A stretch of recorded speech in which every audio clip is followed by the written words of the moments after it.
to the trap. Welcome to the trap. Welcome to the trap. Welcome to the trap. Welcome to the trap. Welcome to the trap. Let's go. Zen. Trap. Zen.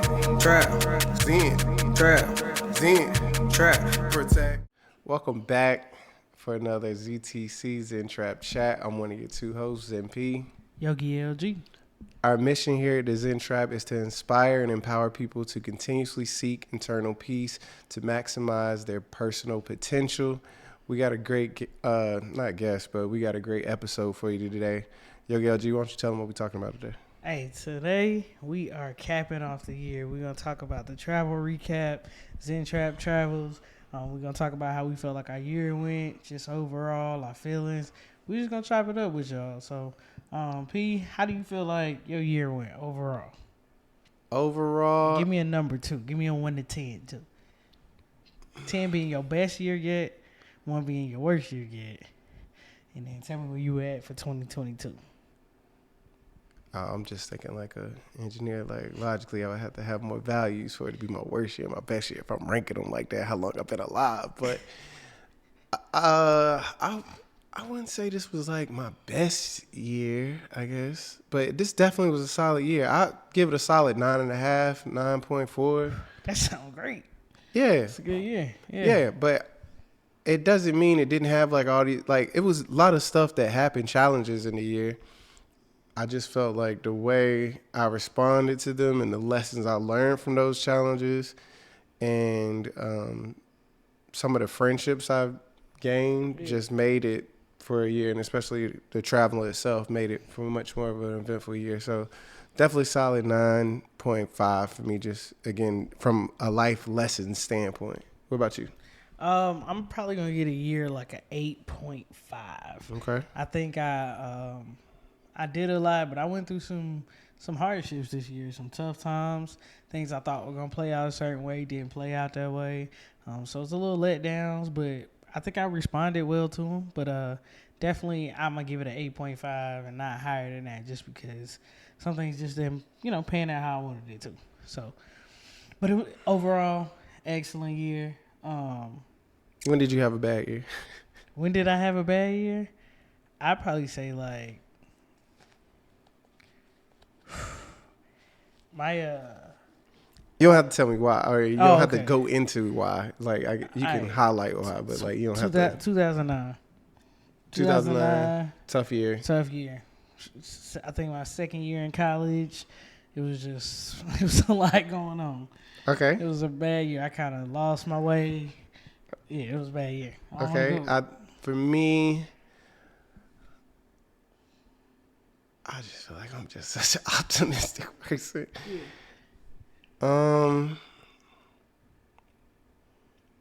2020. Really? I think a lot of people probably would say 2020. 2020. 2020. 2020 was just quiet. Like it wasn't. That's a to bad me, year it for wasn't a me. bad year. It just was like so different. But I felt like I bonded with a lot of people. Like I got closer to a lot of people just talking on the phone and like. And honestly, it might have been like not all of like half of 2019 going into 2020, and 2020 just added on to it. So I say 2020. It could have been 2019 as well. So give me like the highlights of your year. Tell me like how you would like if you would explain to someone what you did in 2022. What would be your highlights? Travel. That's all you did. That's not all I did. That's the highlight. Though, I mean, that's for sure. the highlight. Because I'm sure every time somebody want to talk to me, it's gonna be, "How's your travels?" All right, what about the first part of the year? Like, was there any highlights in that first 6 months? Like, everything else is pretty much the same? My dating life Okay. was a highlight. All right. Um, Interesting dating life and travel. Travel in the first 6 months.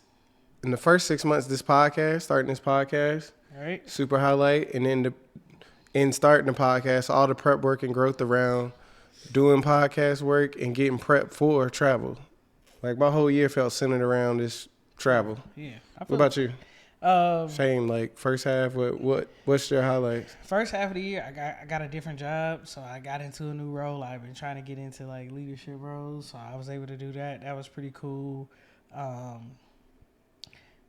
experienced some interesting relationship stuff as well. Dating life was a little unstable, but ultimately, like podcast, of course, was a big deal, big thing.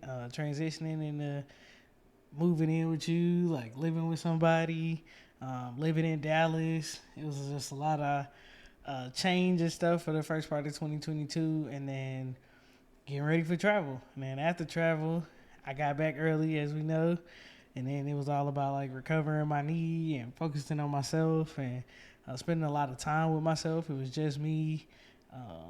Couldn't really do much, so that was just an interesting spot. Being without a job, not working every day, that's interesting. So it was just a lot of different highlights for the year as far as like my life just totally transitioned and went 180 degrees in the opposite way.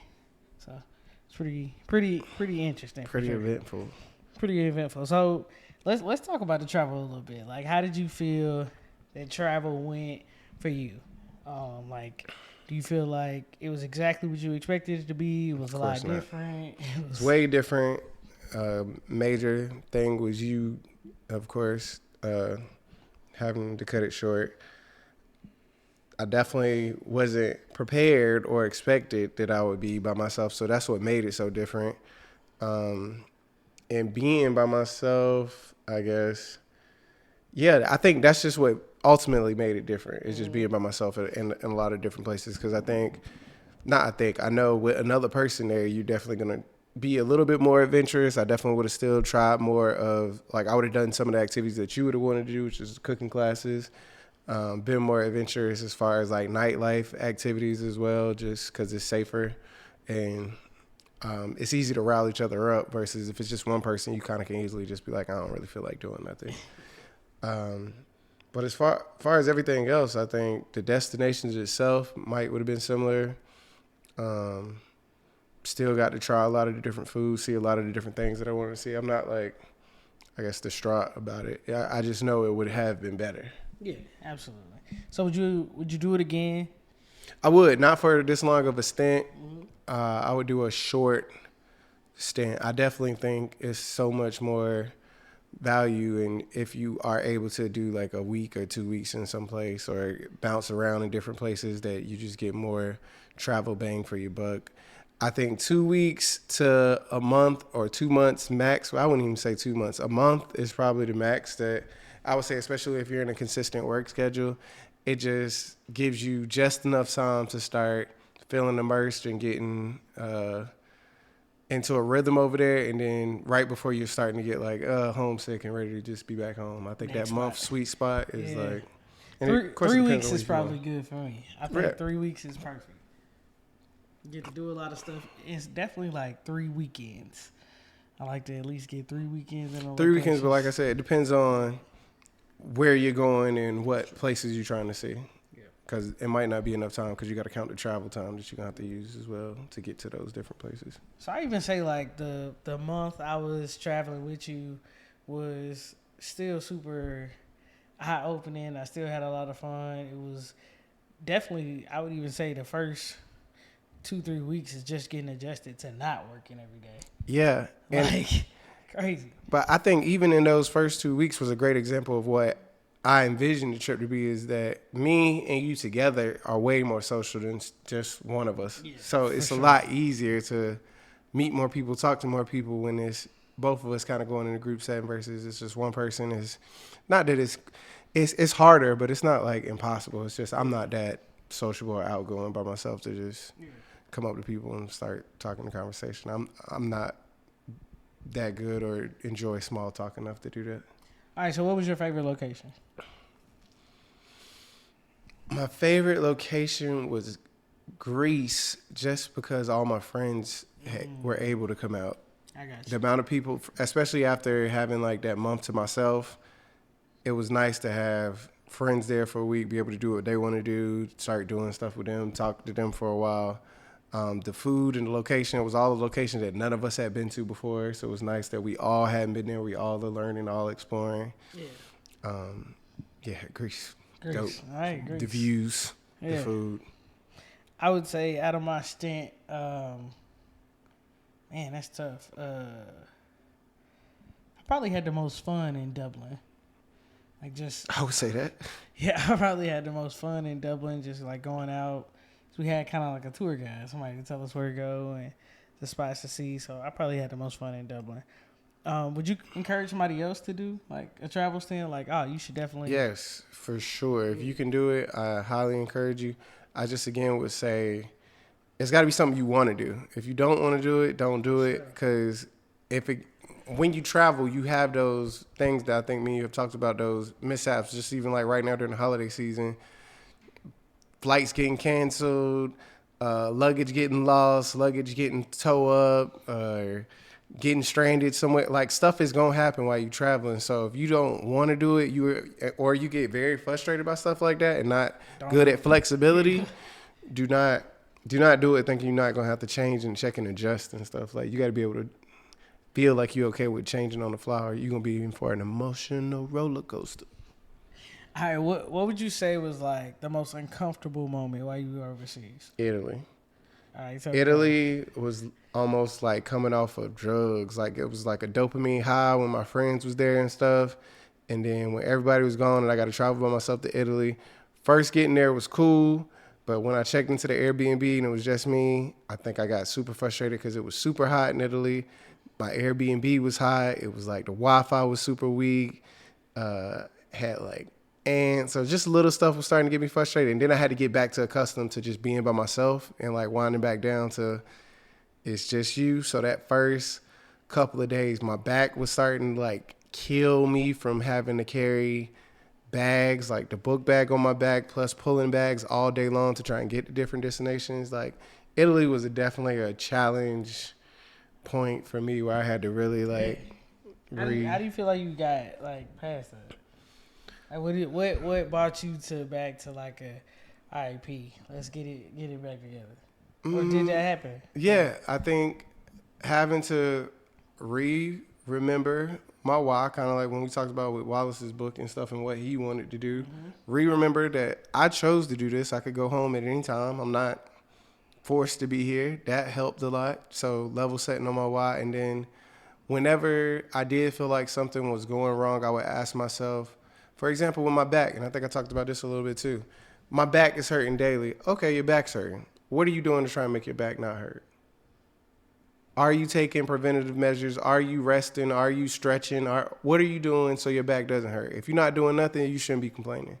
So that made me be like, oh, okay. So now in the mornings for about 2 days straight, I did yoga in the morning. I stretched at night and I started doing some stuff. My back immediately started to feel 100 times better. Yeah. And once I started to keep doing that, it'd be like, oh, okay. And that gave me a good lesson of, Paris, if something is wrong, what are you doing to try and make yourself not be in a funk? If you're not even doing nothing about it, how can you really truly complain? If it's something that's in your control too. That's a bar.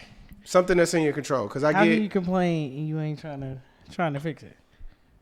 Are you complaining about stuff that you have some control over, or the stuff that you do have control over? What are you doing to like help it? If you're not doing nothing, how can you just sit there and mope and complain about it?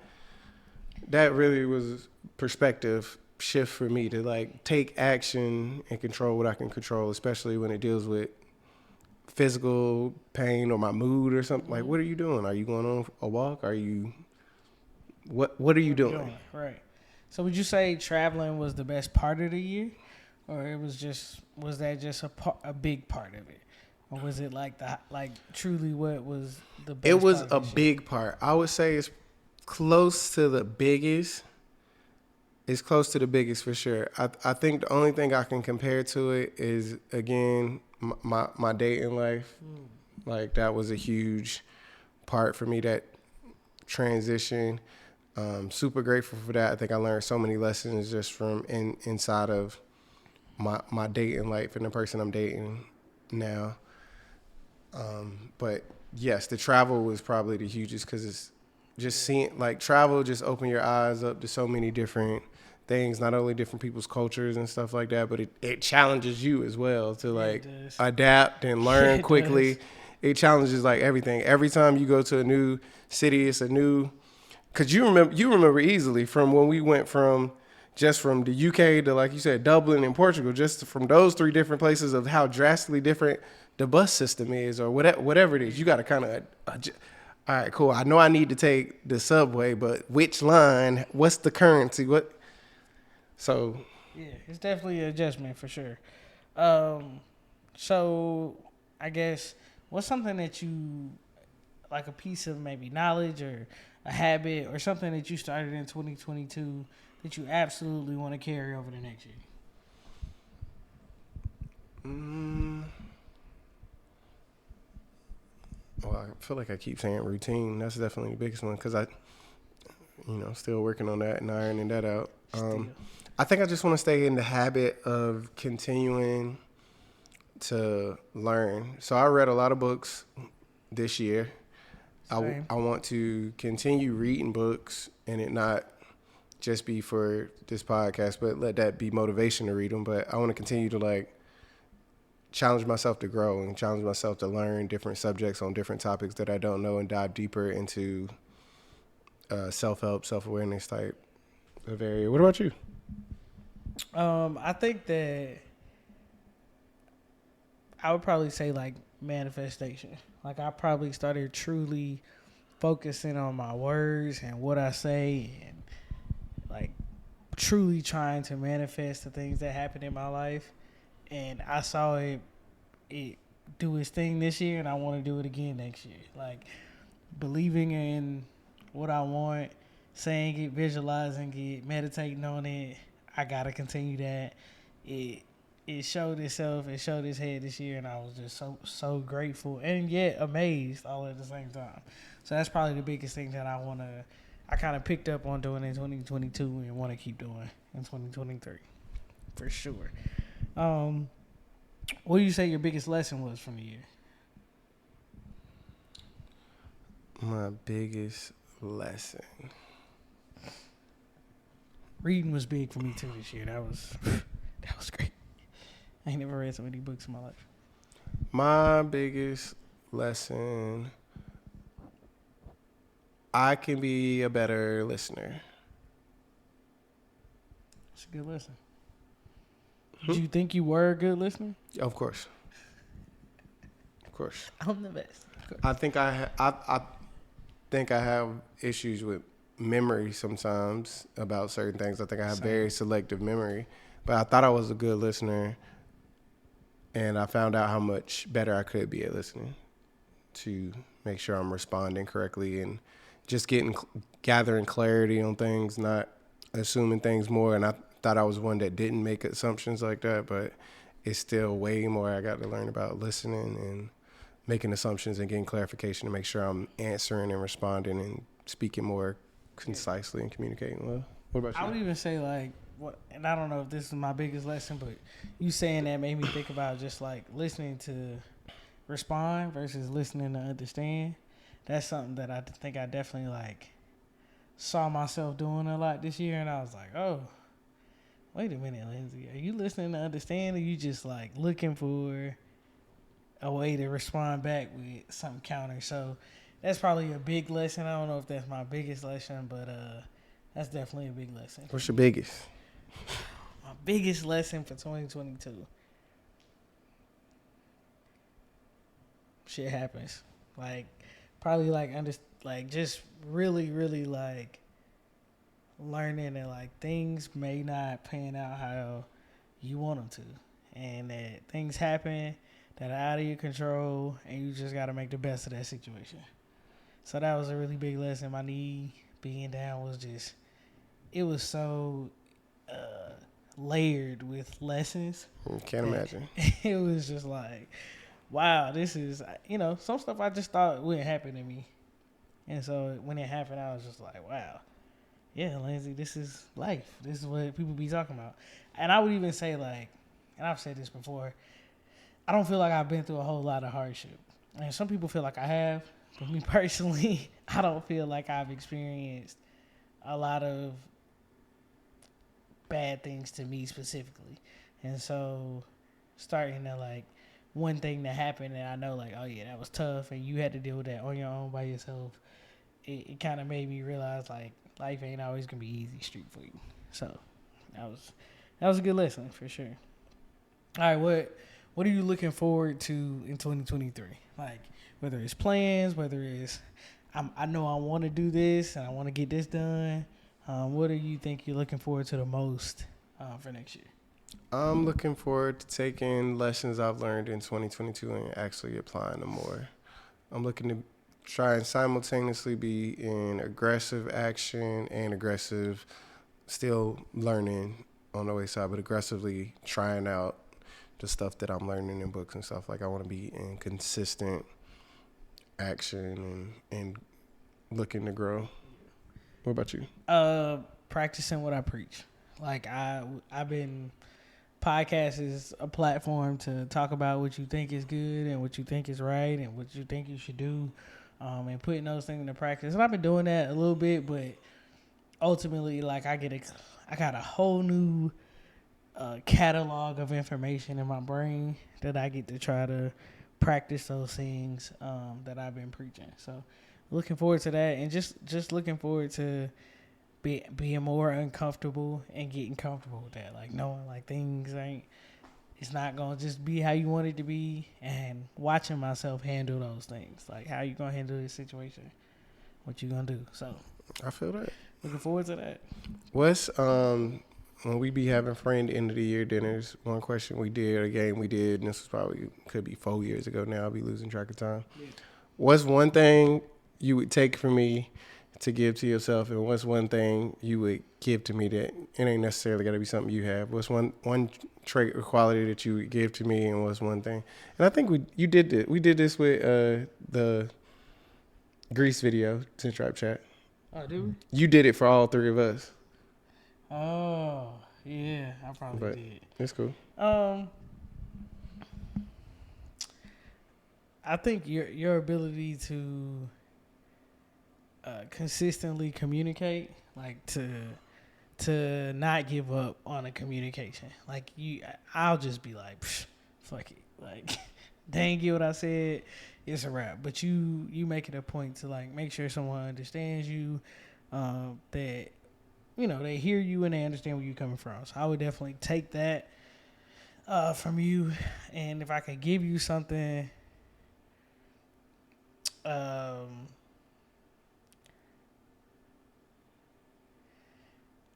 I feel like I'm about to say the same thing I always say, so I don't want to say it, but it would be like similar to empathy, but just to be able to place yourself in someone else's shoes and see from their perspective, like you can imagine what they could feel, what they were thinking, and to just really like feel that and sit in that place.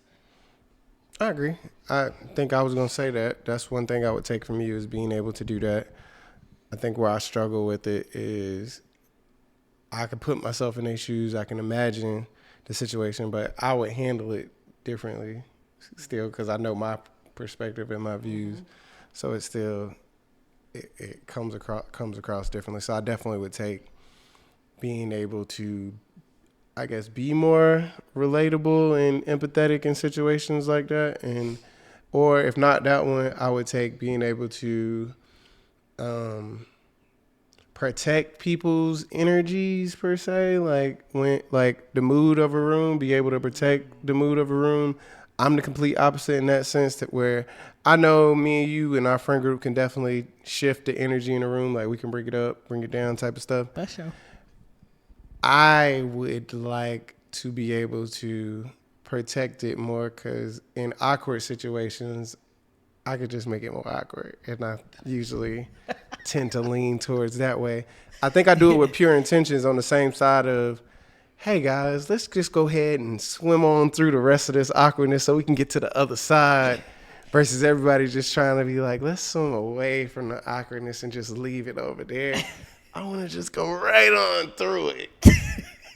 That's absolutely true. Call the Lean elephant in. an elephant and Lean laugh into it. about it and just keep it moving. Whereas everybody is not ready to do that. That's facts. All right, what would you give to me?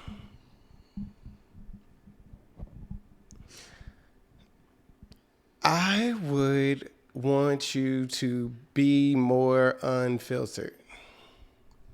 Whoa, I wasn't expecting that. I would want you to say and do what you feel that you may feel is not the right thing to do. For whatever reason that you've deemed it to not be the right thing to do, I would want you to be more confident and trust that you are not a malicious and evil person, even if you have malicious and evil thoughts. That if the intention is pure, that there are. I think again, what I'm trying to say is I want you to be more unfiltered and figure out a way to still say what you got to say without it coming across in the way that you think it will. It's not for you. It's not one way that it has to come across. It just because you think of this one malicious way that it could come across, that's not the only way that you could say it. You could still get your unfiltered opinion across without saying it in a way that you feel like would hurt somebody and still make the point made. And I would challenge you to try and find that way that's in the middle. Find that good way to That good way that's in the middle that still gets across what you need to say and not have you being a bit asshole. Yeah, and not being an asshole and not saying nothing because you think it's only that way. Correct. Hey, I would appreciate that. I do appreciate that. All right, man. The year was a good year. We had ups and downs. We had woes. Zen Trap made it to the end of the year. We're great to have all our listeners, our followers, our subscribers. We appreciate you all listening. Hope that we can encourage you or have encouraged you throughout this year. P, you got anything to leave with the people, man? Nope, not really. Gonna try and do some stuff different in the new year. Got new stuff coming. Gonna try and be more present social media wise, ad wise. Gonna try some different things. Gonna try and be more engaging. So we'd love to get engagement back. Follow, share, like, subscribe, and all of that. And just make sure you out there protecting your peace, man. Hey, this is Zen Trap. You can't do nothing else. Protect your peace. Protect your energy. This is Zen Trap. We out. Zen Trap. Welcome to the trap.